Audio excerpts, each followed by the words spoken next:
My name is Ember Callahan. I'm 31.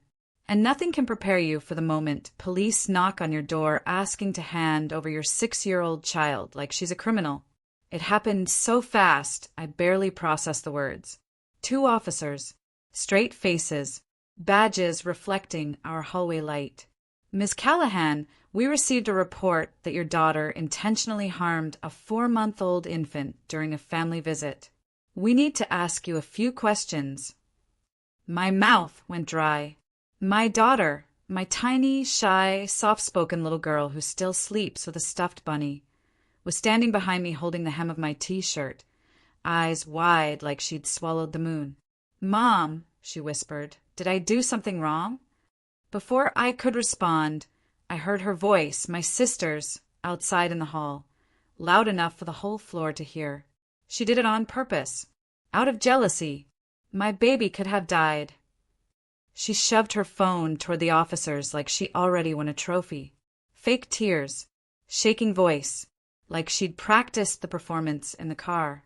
But here's the part she didn't expect. Our neighbor across the hall, a retired paramedic, stepped out holding his iPad. "Officers," he said calmly. My hallway camera recorded the whole incident. "I think you should see this before making decisions."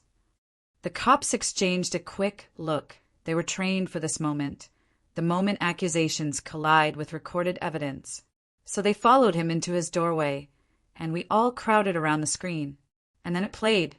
Not a single second of what my sister said was true. My child wasn't even near that baby. The video showed my sister slipping, dropping her own infant, and then turning instantly toward my daughter like she already had a scapegoat prepared. Police didn't speak. My sister's face went pale, like someone peeled the lies off her skin right in front of her. My daughter looked up at me and whispered, barely breathing, "Mom, why would she say I hurt a baby?" And in that moment, I understood this wasn't a misunderstanding. It was an attack.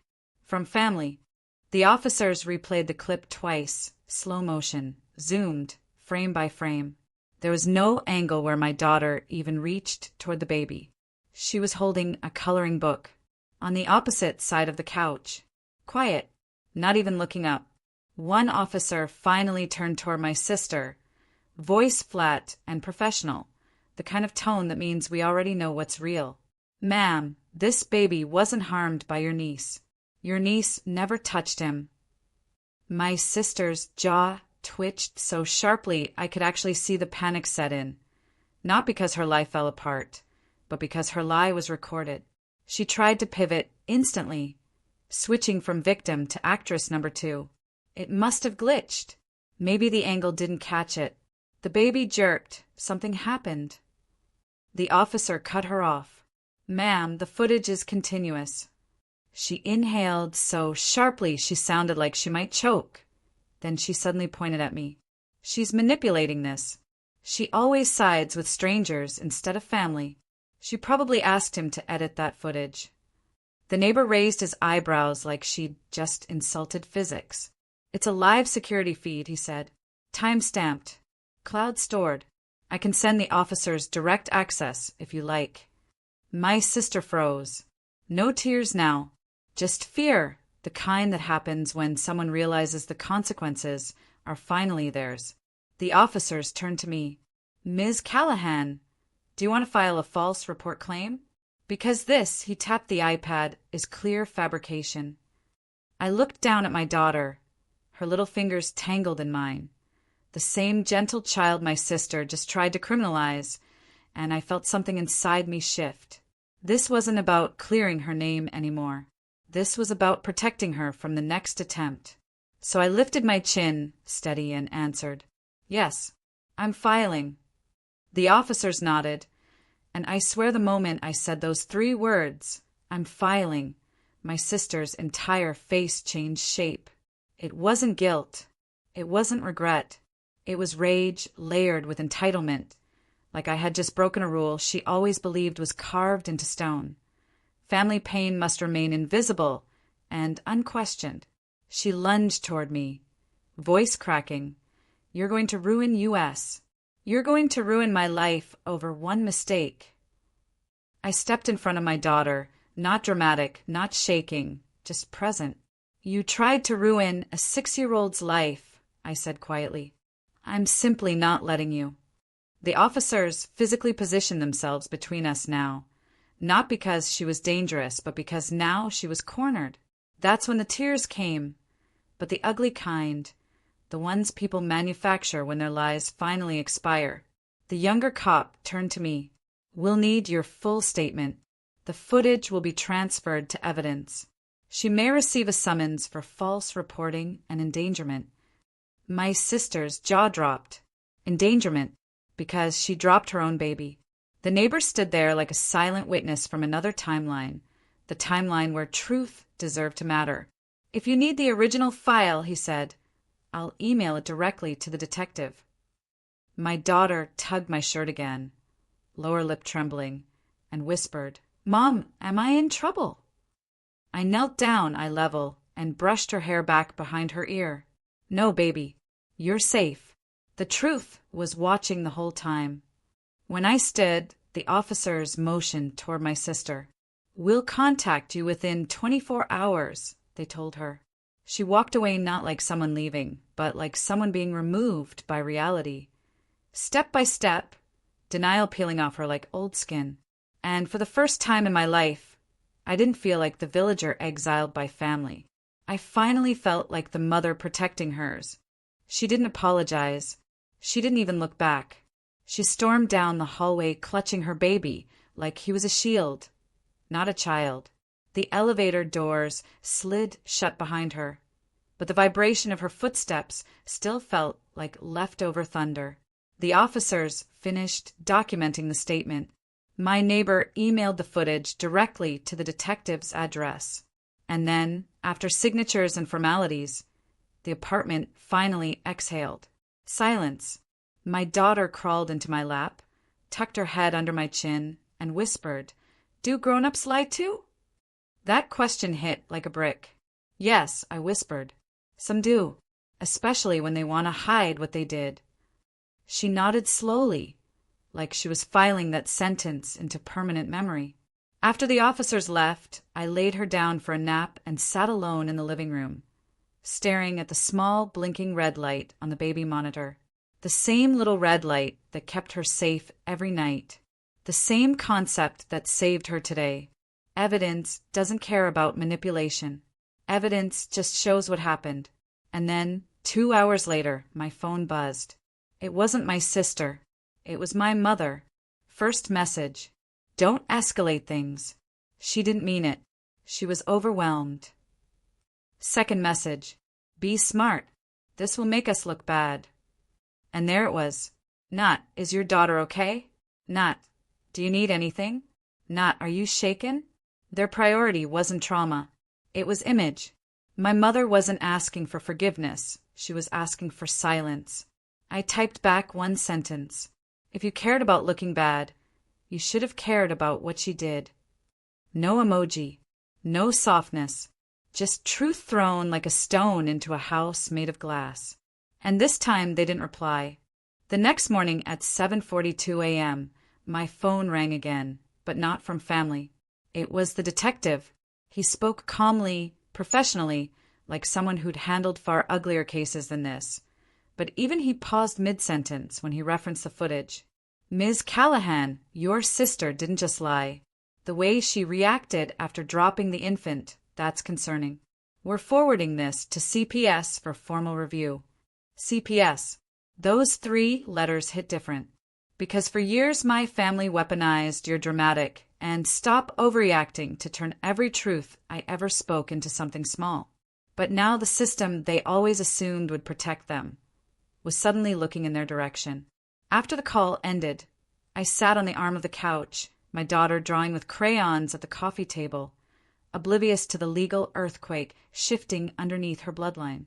She tapped a purple crayon against the page and said, "Mom, can I make Auntie's shirt red?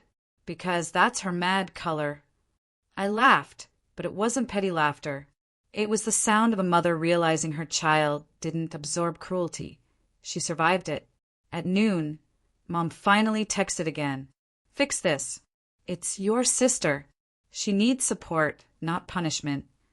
I didn't reply immediately. I let the silence work. Because silence, real silence, is loud when you've spent your whole life filling the space with explanations. Finally, I typed, "Support would have been holding my baby 2 weeks ago. Punishment is what she earned." I sent it and put the phone face down. My daughter looked up at me and asked, "Mom, are we the bad guys now?" I shook my head and kissed her forehead. "No, baby. We're the ones who stopped letting them lie." The following day, the group chat exploded, not with rage, but with something uglier. Damage control. Screenshots from cousins I hadn't spoken to in years started rolling in.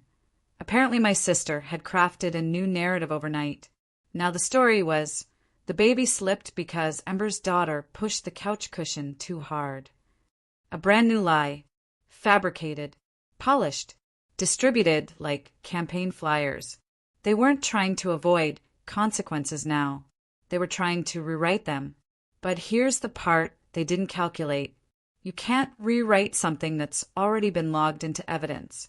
At 11:13 a.m., I received an official CPS notification.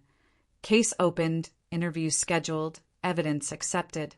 With a direct note stating, "Video confirms no involvement or physical proximity by your daughter." I stared at those words for a long minute. It felt like someone took a hot metal weight off my chest. One I didn't even realize I'd been carrying since becoming a mother. Not fear of my sister. Fear that someday my daughter would internalize the burden of defending herself from people who should have been defending her. When I picked her up from school that afternoon, she ran toward me full speed, backpack bouncing, ponytail swinging, pure innocence in motion. And I thought, she still believes the world is mostly good. I will protect that belief with everything I have. That evening, just after dinner, my sister's husband called, shaking, voice trembling, not angry, not defensive, terrified. "Ember, they're talking about charges. CPS wants to see us. You need to help us. Please talk to them." It was almost unbelievable. They still thought this was a negotiation. I took a deep breath, steady and slow. "No," I said. "I'm not stepping in this time. I won't be your shield." His breath cracked. "You're really going to let this happen?" I looked at my daughter, safe, whole, coloring butterflies on construction paper, and replied, "No, I'm going to let the truth happen." That night, after I tucked my daughter into bed and turned on her nightlight, I sat on the edge of the hallway rug, breathing slowly, letting my body finally register what my mind already understood. I wasn't scared anymore. Not of them. Not of retaliation. Not of family consequences. Fear only works when you believe you can still lose something. But they had already taken everything they could take from me long ago: belief, trust, safety, belonging. And I rebuilt all of it myself from scratch with a scar across my abdomen and a baby in my arms. At 9:52 p.m., one last message arrived from my mother. Long, dramatic, paragraphs of self-pity. "You're too cold, Ember. She's your sister. Blood doesn't just break. Stop acting like some hero. We can fix this if you just show compassion." I didn't reply, because compassion without boundaries is just self-harm disguised as loyalty. I scrolled back through the timeline of texts, 2 weeks of begging them for help postpartum, and then 2 days of them demanding money, protection, silence, excuses. Full cycle, full pattern, full insanity, and now full exposure. I closed my phone and whispered to myself, quietly but out loud, because some truths deserve to be spoken. She wasn't protecting her baby. She was protecting her image. And I realized, maybe for the first time, that my daughter's childhood would not repeat mine. Because here's the secret. The moment you protect your child from your own family, you become the mother you never had. I stood up, checked my daughter's door. She was curled against her stuffed bunny, breathing peacefully, innocence intact. No matter what happened next in court, in reports, in interviews, the most important verdict had already been delivered inside this home. My daughter is safe. The hearing was short, not dramatic, not flashy, not like the shows people imagine. Just fluorescent lights, a wooden table, paperwork, and a camera recording every word. The neighbor's footage played for 12 seconds. That's all it took. 12 seconds, and the room shifted. My sister didn't cry. She didn't scream. She didn't deny. She just stared at the monitor, jaw clenched, like she'd been caught shoplifting chocolate, not framing a 6-year-old. Mom wouldn't look at me. Dad kept shaking his leg under the table, tapping the floor like he was waiting for a miracle plot twist that never arrived. They weren't worried about justice or trauma or fairness. They were worried about embarrassment. That baby wasn't even touched by her, the judge repeated, voice flat. This accusation never should have been made. Paperwork stamped.